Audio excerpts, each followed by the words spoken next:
you're looking to dive into topics on how to live a happier, healthier, more fit and long lifespan, then you've come to the right podcast. Livin the Dream with me, Coach Damian Evans. Together, we will explore the topics on all things health, fitness, and wellness. Together, we will be lifelong learners on this journey to living the ultimate dream. What up, Dream Team? Coach D here, coming at you with another growth mini-sode. This will be a bite-sized episode with the goal of setting a growth-minded intention and focus for the upcoming week. Each mini-sode is going to offer a quote that encapsulates the theme of the week. And after the quote, we're going to dive into a weekly focus, something small that we can concentrate on for the following 7 days. As well as we're going to touch on a physical activity and a nutritional tip that will better assist us in working towards a more healthy and optimal way of living our own dream life. And each mini-sode is going to end with the recommendation for the week. The recommendation could be anything from a podcast, a book, an article, a paper, anything that I think is going to help better educate ourselves toward the overall focus of the week. And if this is your first time listening to a mini-sode, the goal is to listen on Friday, Saturday, or Sunday to be ready to start the challenges of the week on Monday.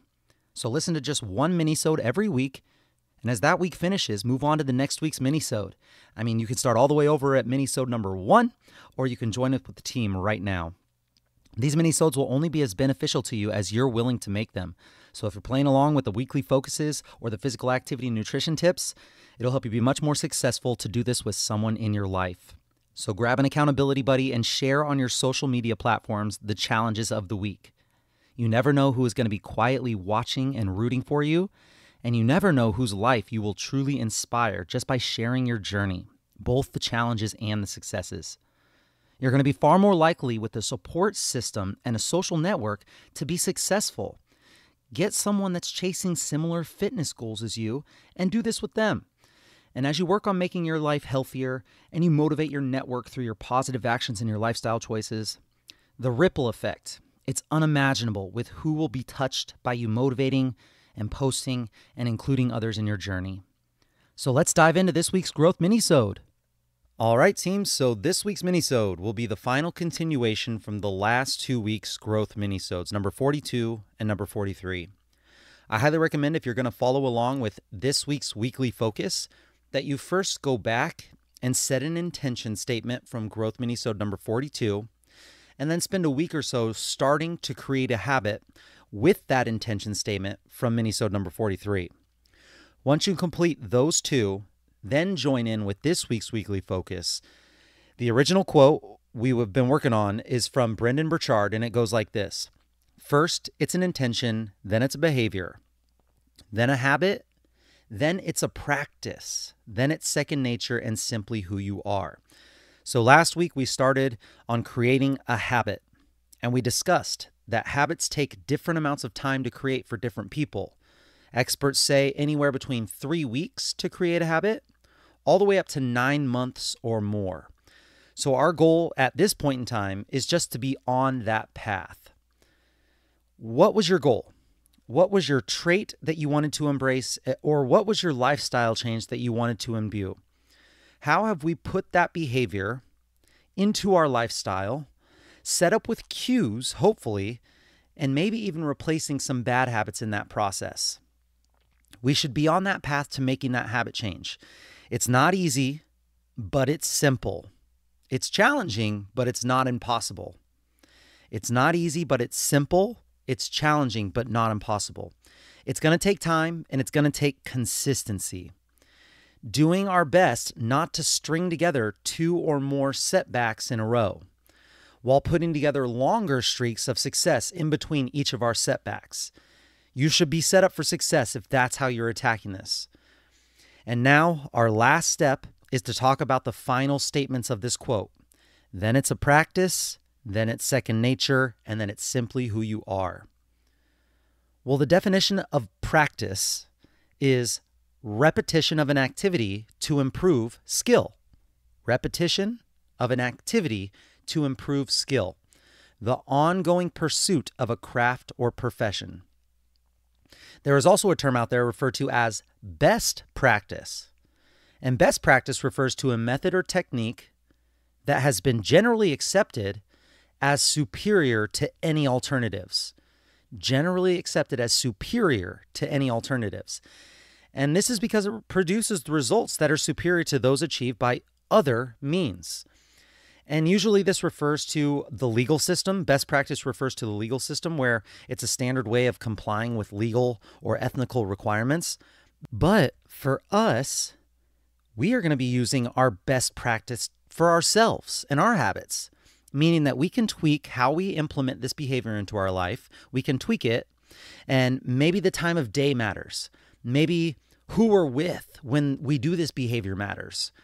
Maybe there's a better state of mind that you need to be in order for you to complete this behavior.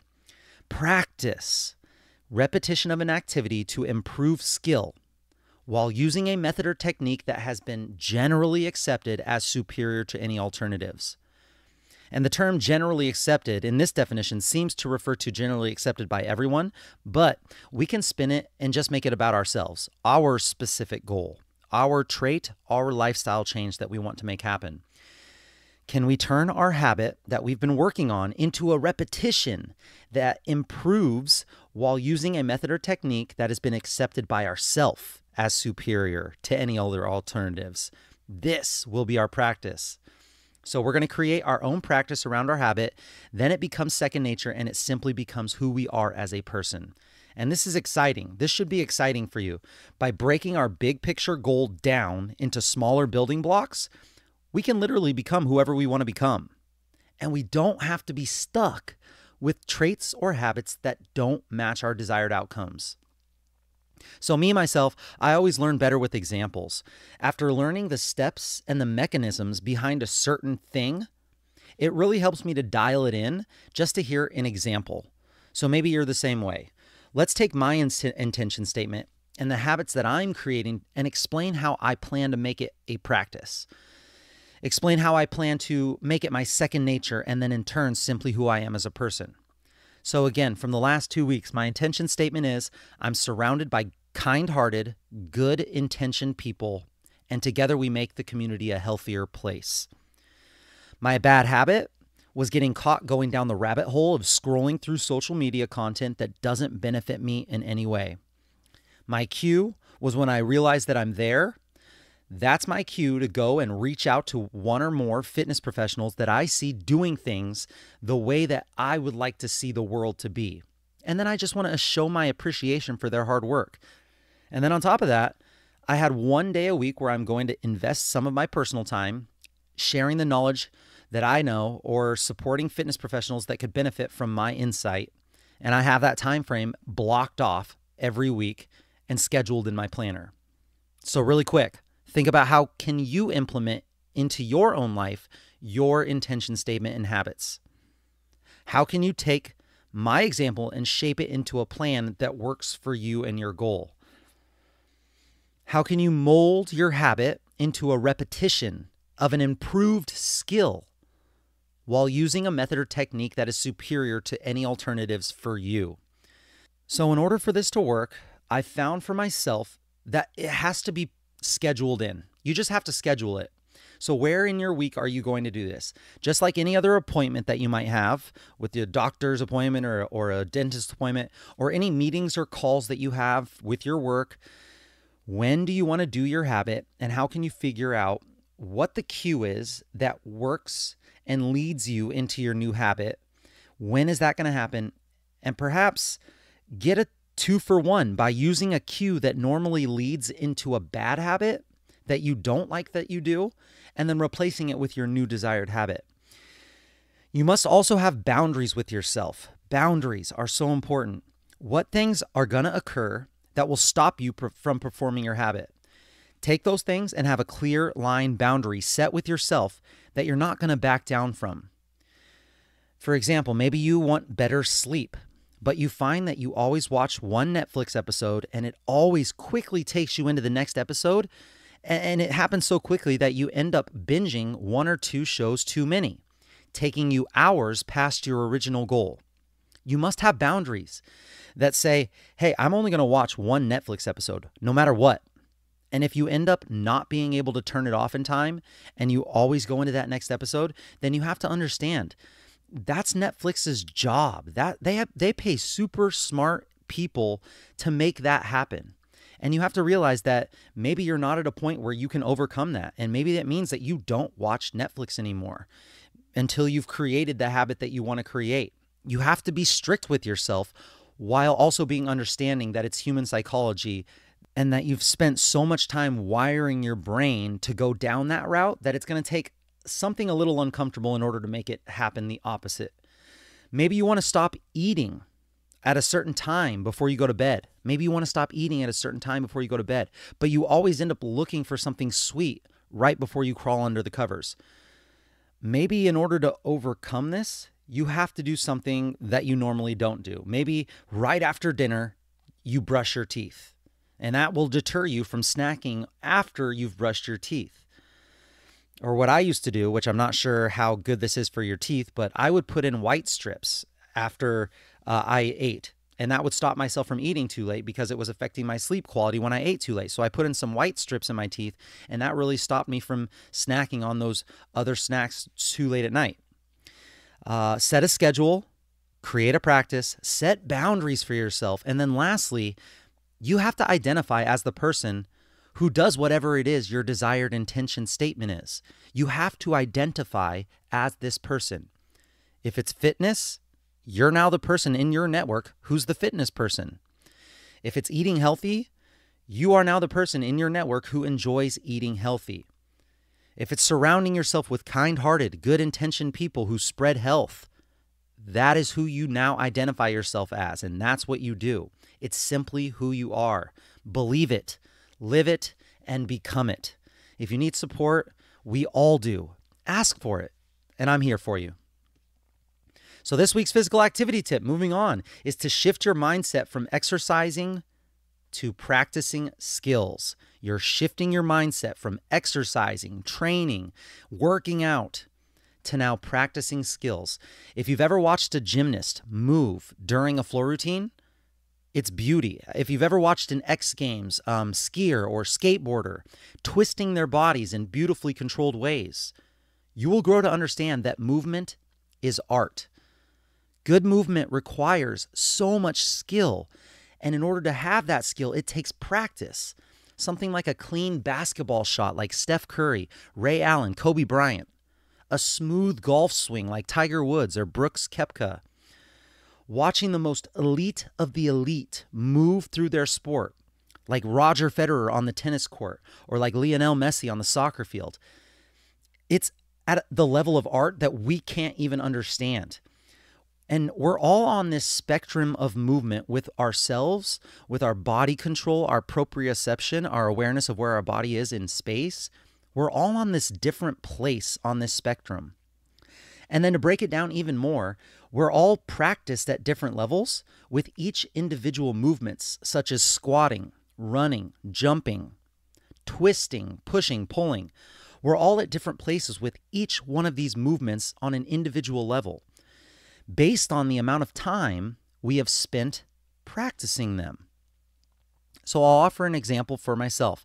I used to not do loaded heavy squats and loaded lunges because they quote unquote hurt my knees. I felt pain in my knees. I avoided them. But about 5 years ago, I started simply practicing getting my body into those positions without weight, just with my body weight, and spending time in those positions. The more time I spent in a deep squat or in a lunge position just with my body weight, the more that pain in my knees magically just went away. Also, I love basketball. It's one of my favorite activities in the world. I frequently use basketball as a routine to warm up for maybe my lifts for the day. I use it as an opportunity for me to just listen to podcasts or audiobooks, but also get my movement in and stack it at the same time. But the longer that I take a break from basketball, the more I lose my shooting form. And then the more time that it takes for me to practice to get that skill back. But every movement that you do throughout the day is a skill. So take a second right now and consider for yourself, what movements do you practice on a regular basis? What are you practicing every single day? The more you practice that movement, the more skilled you become at that movement. And the more that you don't use a movement, the more you lose the ability to perform that skill optimally. If you don't use it, you lose it. What movements are you reinforcing? For most of us, our main skill is sitting. We're great when our hips are at 90 degrees and our knees are at 90 degrees and we're just sitting all of our weight on our butt, shoulders rounded forward and head jutted forward. And if that's a position that we want to strengthen, then we should do a lot more of that position. What movement do you practice on a daily basis? Now shift your consideration to movements that you struggle with. What movements do you avoid because of pain, discomfort? What do you avoid because of the inability to control your body when you're in them? Now, I don't know about you, but I want to be able to move my body in any way that the daily tasks ask me to, pain-free and without obstruction. I want to be able to do that until the day that I die.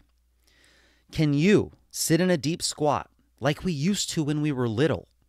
Or like some other cultures do when they do that, to just sit in a resting position? Are you unable to twist your torso like you used to? Maybe it's while you're sitting in your car and you reach back into the back seat. Oh, I can't twist that way. I have to get out and I have to go to the back seat myself. Are you unable to lift things overhead due to lack of shoulder pain or mobility or lack of strength? These are all fundamental skills that the human body should be able to do easily. But when they're not reinforced, when we don't practice them, then they're not strengthened and we lose this ability. So this week, we're going to go and focus on, as we move, as we exercise, as we train, instead of just trying to go through the motions, squatting up and down haphazardly, jumping around with no awareness of our foot placement or what our knees are doing when we land. When you encounter something that you're unable to do physically, maybe it's a squat, a lunge, maybe it's a jump, or maybe you tried to jog a little faster and you just couldn't do it. We're going to take a mental note of that situation and we're going to practice that skill. Every movement that you engage in is a skill that you have yet to master. And most of us, we need to be starting back at square one. As you squat, instead of worrying about how many reps you do, how much weight you're doing, make each squat as perfect and as pretty as you can. Once it becomes easy, once it becomes something that doesn't take any effort at all, that's when you can start progressing. That's when you can either start adding weight, adding speed. You can do so many different things to progress that movement. When you practice this skill, focus on where the weight is distributed in your feet. Start at your foundation. What muscles are being worked as you lower yourself and stand? Connect to your body. What your knees are doing. Are they aligned or are they out of alignment? What is your torso and posture looking like throughout the entire movement? Just as if you were to take up golf or basketball and you took lessons, your instructor would take you all the way back to the basics. Make sure that you have those basics dialed in, practiced. You have mind and muscle connection that now you have neurologically reinforced with rep after rep after rep. And trust me, I know this can be super, super challenging. Nobody wants to go backwards. But if this is a skill that you want to improve upon, there are reasons why. There's reasons why you're moving. You may have a goal of fat loss or muscle gain, but how is slowing down going to help this, right? I get it. I'm just going to need you to trust me on this one. Once you have practiced and improved on the skill, you will have built a foundation on which you can truly build. Your aches, your pains, they're going to go away. They're going to diminish, along with allowing you to train more consistently. You're going to have a bigger desire to want to train. Your ability to do that skill will allow you to then load it over time, creating greater strength than you could ever have done without building the foundation of that skill. You're going to feel more confident in your movement, so much that you're going to want to move more. This is just an upward spiral of one of the 4 pillars of health and fat loss, movement.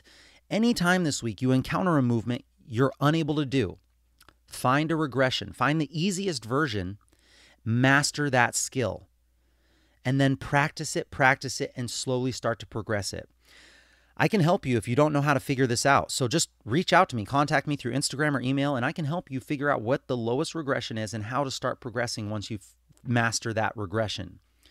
When you're training this week, instead of worrying how many reps you do, how much weight you do, how many rounds you can do, instead just shift your focus to practicing that movement as a skill. I promise you, with a little bit of time and consistency, this strategy, it'll change your life. This week's nutrition tip is all about hydration. Let's discuss some signs of dehydration and then offer 6 foods that are over 90% water to help us hydrate through our diet. Water is life, friends. You are made up of a huge percentage of water. Water makes up of about 75% of our brain tissue and our muscle tissue. Water helps to deliver oxygen all throughout our body. It helps absorb nutrients from our food. Water helps remove waste that builds up when our flow is low.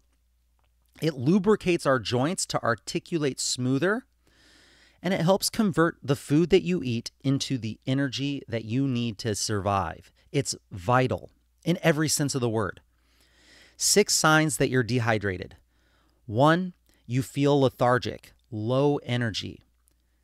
2, you're feeling brain fog, impaired brain function. Maybe you're having trouble finding words that you want to use, or you feel scatterbrained. Number 3, you have cravings or extra hunger at weird times of the day. Sometimes dehydration manifests itself as a feeling or needing of food that I need to eat, especially if you're not super in tune with your body yet. It could just be you're thirsty. Number 4, headaches. Headaches are also a sign of dehydration. A lot of times, if you are someone that gets constant headaches, it could be a combination of low hydration, too much time looking at a screen through a very narrow scope of view, and not enough movement. Low hydration, too much time looking at a nice little small spot on a screen, and not enough movement. And oftentimes, a simple water break where you walk around and preferably go outside, let your eyes have a break and look at something more panoramic view, and then just drink some water. This, for oftentimes, will help alleviate those headache symptoms. Number 5, constipation. Constipation is a huge sign that you're not drinking enough water. And then number 6, skin issues like dry, flaky skin or less elastic bounce back skin. Skin is your largest organ and has little proteins in it that help with its elasticity. But over time, not enough water can help dry out the skin, and then it loses that bounce back elasticity that it once had. So here's 6 foods that you can eat that are over 90% water that will help with your hydration. Now, of course, pure, clean, good old refreshing H2O is my favorite way to hydrate, but these foods can help you supplement. So 6 foods that are over 90% water. Grapefruit, 91% water. Broccoli, 91% water as well. Watermelon, a little higher, 92% water, along with bell peppers, 92% water. Tomatoes, even though I am not a huge fan of tomatoes, in fact, I take them off of every single hamburger that I've ever ordered at a restaurant. Tomatoes, 94% water. And then number 6, celery. Celery is straight up water, 95% water. So grapefruit, broccoli, watermelon, bell peppers, tomatoes, and celery. Stay hydrated, friends. It's never too late to start hydrating. Your body wants it. Your body craves it. Your body needs it. And lastly, this week's recommendation is to check out a podcast episode from On Purpose with Jay Shetty. Jay Shetty was the author of Think Like a Monk. He's an amazing guy. His podcast On Purpose is great. Highly recommend following that. But this particular episode, I got a whole lot out of. It's not super related to this week's topics. However, it's not often that I hear an episode that I feel like every single person could benefit from listening to. It was amazing. It's titled 3 Deep Insecurities That We All Have and 3 Powerful Steps to Overcome Them. The description of this episode says, our insecurities are a reflection of how we view ourselves and how we take people's comments about us. If we let comments or thoughts that aren't our own dictate how we live our own lives, we will only end up with deeper insecurities. This was a powerful episode. It's really short. It's fairly short, only 27 minutes long. Check it out. I think you're going to definitely think hard about what the content is in this episode, and then I think it's going to be impactful on you in many ways. Let me know your thoughts and what you got out of it. I'll include the link to this episode in the description of this MINIsode. And that's it, my friends, for this week's Growth MINIsode. Each week, we're going to focus on something new and dial in a different aspect of physical activity and nutrition. Share with your friends and family and hold each other accountable. Post on your social media stories how you created a practice for your habit and behaviors.